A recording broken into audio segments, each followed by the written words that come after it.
It's time to get inside the Giants huddle. Huddle up, huddle up, huddle up. On Giants.com. Here we go. And the Giants mobile Get app. them in there, let's go. Part of the Giants Podcast Network. Welcome to the Giants Huddle Podcast. My name is John Schmeelk. Today, a very special conversation with the General Manager of the New York Football Giants, Joe Schoen. Had a chance to talk with Joe down in Mobile at the Senior Bowl last week. As a reminder, you can find the Giants Huddle Podcast and the Giants Podcast Network on the Giants mobile app at giants.com/podcast and on all your favorite podcast platforms. If you're an Apple Podcast, please leave a 5-star positive review. And don't forget, folks, as well, you should check out Big Blue Kickoff Live. It's on its own podcast feed. It's every weekday, Monday through Friday, live 12 to 1. Then, of course, the archive goes up on the podcast. Make sure you go check it out. We take calls from fans and talk Giants football all year long. All right, we had a chance to talk to Giants General Manager Joe Schoen.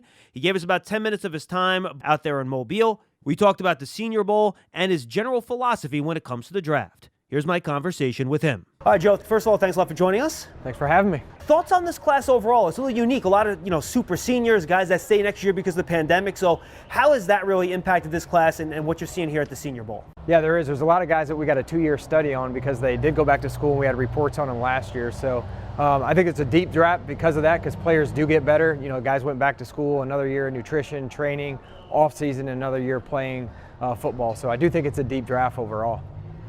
How does the Senior Bowl and what you see here impact your evaluation process for a lot of these players? It's great because you can't see them all in the fall. You can't go see them all in the fall. So there's some players here today I've watched on film, but I haven't seen in person, to see them move around. And some players have good weeks, and maybe they don't play the best competition, and you get to see them step up in competition. So it's very important across the board just see how guys compete, what type of shape they're in. Some people haven't played football in a month or two, so you can kind of tell how serious they take it and how their process is. What aspects of the event do you pay attention to? Is it watching guys when they're not on the ball? Is it watching their body language? Is it the one-on-ones? Is it the game itself? What part of the event is the most valuable for you? Yeah, I think all of it. I mean, we're watching everything. We got a lot of scouts here in terms of our personnel staff. So I like to stand on the sideline. I can kind of hear what the coaches are teaching the guys, who's responding. How do they treat the trainers when they need water? Hey, give me water, or hey, can I please have? You're just paying attention to everything, how they treat people, and then to me at night, the interviews are very important. Really getting to dig into these kids and figure out who they are as people.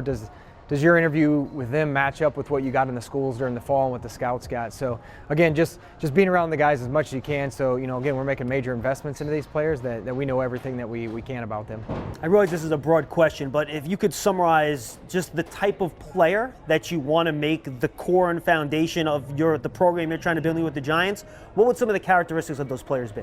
Yeah, I've said it in a couple of the pressers. Is smart, tough, and dependable. Guys that are smart, tough, and dependable, that care about football, that care about their teammates. It's not so much about the glitz and the glamour that comes with it, but have some leadership to you when maybe things aren't going wrong or teammates aren't doing it well. Somebody that'll kind of right the ship and get the team heading back in the right direction. So those are the type of players that we're looking at. It makes all of our lives easier if you don't have to, your whole support staff doesn't have all hands on deck to get somebody to do things the right way. So the more the guys that we get that buy into the culture and are all have the common goal of winning a championship in mind, and through our process, paying attention to that on a daily basis, the better off we're going to be. How's this event helped you learn more about your scouting staff, being here with the guys, watching players with them? Yeah, well, I just got here this morning, so the good thing was I was able to dive into our, we have books here that we bring down, so I was able to really dive into the scouts' background and who was, some of them have really good in-depth background and some are really good evaluators, so really getting a feel for how they are, the job they did in the fall, and kind of get to know everybody on a little bit more intimate level. Then they'll be in next week for meetings, so I'm really looking forward to, obviously the 2022 draft and getting to know the staff. Do you believe in the concept of premium positions? You look at the guys on the top of the free agent market, certain positions generally get more money. You look at positions top 10 in the draft, certain positions are targeted more, pass rushers, offensive tackle. Do you believe in that concept, or are you more, if the player is really good, I don't really care where he plays? Yeah, that's a great question, and I do because on the market to get a starting corner, a good starting corner is going to be $20 million. Get a good defensive end, it's going to cost you 25. A good receiver, 20. A good quarterback, these guys are getting $45-50 million here pretty soon. So I do think that's important. Left tackles. So when you're paying that premium and you can get a player that's cost controlled for 4 to 5 years, if it's a first rounder, 5 years, if you do the 5th year option, I think you have to look at that from an economic standpoint when you're trying to build the team. Similarly, are you a guy that likes to have more throws at the dartboard, or are you a guy that likes to have the bigger bullseye, so maybe you get a better chance at a great player but fewer picks overall, or are you a guy that likes to have as many throws as possible? Yeah, I would say where we are right now, as many at-bats as you can get, as many swings as you can get. I think that's important where we are as a team. But, again, if I don't think you're ever one player away. But if there's in the second round and there's a player you gave a first-round grade to and you think that highly of him, then I think you go get him. So I'm open to moving up, moving back, whatever it may be. As long as I can sleep good at night with the decision that I make, if I move back and I end up losing out on a player I like, I got to be able to live with that, or stay and take a guy or go up and get him. But again, if you're drafting good players and you're confident and you're convicted in your decision, then you'll sleep good at night. I thought one interesting thing you said at your press conference, a lot of times you think you miss more on the person than you do on the player.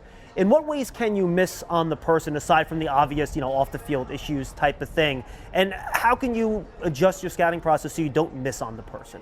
Yeah, that's where, the scouts just got to keep digging in terms of background on players at the colleges, these all-star games, getting exposure to them. You can never know enough. Ask about their teammates. If there's multiple players from a team, hey, tell me about those other guys from Oklahoma or Mississippi or whatever it may be. But I think what happens is when they get in your building and maybe they don't work as hard or they don't love football, or when they're hurt, some people could fight through it, but they can't, and they're not available because they won't push through pain. So there's some little indicators there that you can hopefully uncover before you turn in the card on a player. And that's what I'm saying in terms of missing on the player. There is, some people there's red flags, off-field issues, but then there's some other things, true passion for the game. Are they going to come in shape? When they're away from the building, are they going to be working hard? So those are all things that we got to try to figure out before we turn the card in. And I think that's connected to my follow-up. How can you figure out, because you know what these players are now, it's easy to say, all right, this is what this player can do now. It's hard to figure out what they can be and if they can get there. So is figuring out the person a good way to figure out maybe what players will be able to be developed more than others, like you guys did with Josh Allen up in Buffalo, for example? Yeah, and I would say Spencer Brown was a tackle we took in the third round this year. Dawson Knox we took a couple years ago in the third round. He had no touchdowns in college. So I think what you look at the traits, if they're really athletic and they've got size and speed and all this stuff, and maybe for whatever reason they haven't developed and the production hasn't matched, if they're wired the right way and they have the makeup, this guy's going to do everything he can to reach his potential. He's going to work hard. He's going to do extra. When you can mirror those two together, there's a chance for them to reach your ceiling, where you may have a talented kid that's super talented, doesn't have the production, but he doesn't have the production because he doesn't love football, or he doesn't work to study the playbook. He doesn't put in extra time. He doesn't do the rehab. There's a margin for error there, and there's flags. So maybe you don't pursue that player or you knock him down, but even when you knock him down, those issues don't change. So if you bring them into your building, you got to know exactly what you're getting. What's your balancing act? You mentioned the metrics, times and all that sort of stuff.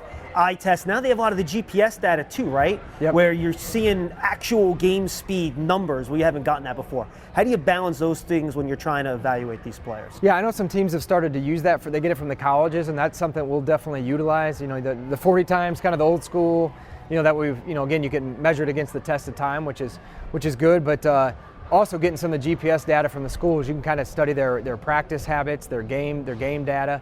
And, I think that's all valuable, and it's all a piece of the puzzle that we'll use. Two more. When you look at a player and he's really talented, he's a good player, how do you balance that with what you're asking them to do for your team? Because say this player is going to be good if we play him in this role, but maybe if your team doesn't use that position in that role, it doesn't fit. So how do you balance fit with overall talent in terms of trying to make sure you get a great player, but a great player that's going to be good for the way you want to play? Yeah, another good question. That's where the coaching staff comes in. We're going to have that meeting here next week. Hopefully we'll have some more coaches hired in terms of our staff. But, come in and tell us exactly what you're looking for from a position specifics, critical factors, and what are you going to ask the player to do? And, then we'll come together as a staff and, what's important at tight end, what's important at receiver, what's important at corner. And then as clearly as they can define that role, that makes our job easier. So, again, we're trying not going to, to bring in a player that doesn't fit what they're trying to do or the coaches aren't on board with. Because more times than not, they're dead on arrival. So, yeah, that's where the communication and the collaboration and the synergy between coaching staff and personnel staff will be imperative. And I imagine that's connected with player types for positions, right? Do you have thresholds for certain positions that you want guys to meet where if, I want a defensive end to be this height and weight, and that's kind of old school, Bill Parcells had those things, right? Do you believe in those things? Yeah, I'm a believer in it, size, length, speed. I think that's all important, but there's only so many of those people walking this earth. So again, there are some areas where you make exceptions, and if they are exceptions, you have to ask yourself, how they compensate for what they're lacking. If it is length, okay, how can they compensate for not having ideal length or speed? Devin Singletary in Buffalo, he didn't run a great 40 time. Well, how can he compensate? Well, he's got a rare vision and quickness, and so there are compensating factors that you got to identify, but those are put in place. This is the height, weight, speed we want. If they don't have it, all right, let's talk about what they don't have and can they overcome whatever deficiency it may be. And if you're doing that, again, that's a way to eliminate the margin for error. Joe, thanks so much for the time. All right. That's Giants General Manager Joe Schoen. We thank him for giving us the time out there at the Senior Bowl as he continues the Giants process to get ready for the 2022 NFL Draft. Hope you enjoyed it. I enjoyed it as well, and we hope to get some more time with Joe as this offseason continues. I'm John Schmeelk. Thanks for joining us on this episode of the Giants Huddle Podcast. We'll see you next time, everybody.